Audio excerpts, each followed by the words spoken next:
Hemoglobin A1C is a blood test, and essentially what it tells us is how good our sugar control has been over the last 3 months. And the reason hemoglobin A1C is important is because it tells us whether or not we might have prediabetes or diabetes or be at risk for developing these conditions. Higher than 5.7% hemoglobin A1C, you're a pre-diabetic. If you're higher than 6.5% hemoglobin A1C, that gives you the diagnosis of diabetes.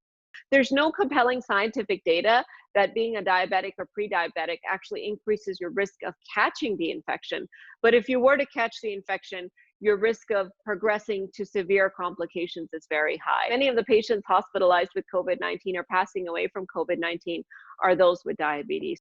There are many lifestyle changes you can institute to actually improve your hemoglobin A1C. So the first is to lose weight and exercise. The second is to get at least 30 minutes of cardiovascular exercise at least 5 times a week. And then the third is dietary changes that you can institute. So you really want to watch how many carbohydrates you're taking in, and especially those simple carbohydrates or refined sugars. Taking in fruits and vegetables are the good kind of carbohydrates. You can still continue to have those.